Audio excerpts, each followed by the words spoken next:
എൻ്റെ ബാക്ക്ഗ്രൗണ്ടിൽ കാണുന്നത് എൻ്റെ തറവാടാണ്. തറവാടും 100 വർഷത്തിന് മേലെ പഴക്കമുള്ളത് കൂടി. നമ്മുടെ കാരണവന്മാരൊക്കെ ഈ വീട് പണിതത്. ഇന്നും അതുപോലെ തന്നെയാണ് വീട് നിൽക്കുന്നത്.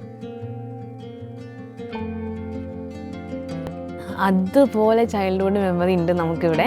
പണ്ടത്തെ വീടിൻ്റെ പ്രത്യേകത അറിയത്തില്ലേ, നീണ്ട സിറ്റ് ഔട്ടായിരിക്കും, കോലായി എന്നൊക്കെ പറയും നമ്മൾ.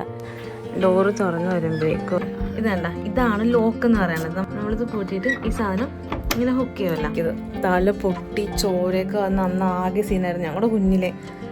നമ്മൾ ഈ പഴയ വീടൊക്കെ ശ്രദ്ധിക്കുകയാണെങ്കിൽ എന്താ ഇതേപോലത്തെ ഒരു സംഭവമുണ്ട്. വവ്വാല, ഇത് പഴയ അലമാര.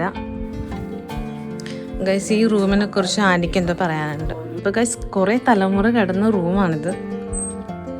And guys look at this much. പഴയ അടുപ്പുണ്ട്, ഇവിടെ നരകല്ലുണ്ട്, ഒരു അമ്മിക്കല്ലുണ്ട്.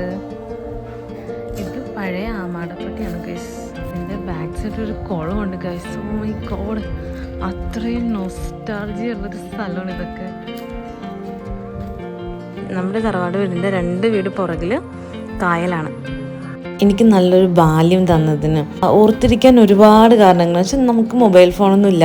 ടൂലി, സാറ്റ് കളി, ഓടിപ്പിടുത്തം, തൊങ്കി കളിക്കണത്, ക്രിസ്മസിനൊക്കെ തോട്ടിലിറങ്ങി മരം വെട്ടി മരം ഉണക്കി അതിനൊക്കെ പെയിന്റ് അടിച്ചിരുന്ന ഒരു കാലം, ഓണത്തിന് എല്ലാ പറമ്പിലും കാട്ടിലും കയറി പൂ പറിച്ച് അത്തം ഇട്ടിരുന്ന കാലം, അങ്ങനെ എല്ലാം നല്ലൊരു ബാല്യം കിട്ടി വളർന്നവരാണ് ഞങ്ങൾ. അതുകൊണ്ട് തന്നെ ഈ തറവാട് വീട് അത്രമേൽ പ്രിയപ്പെട്ടതാണ്.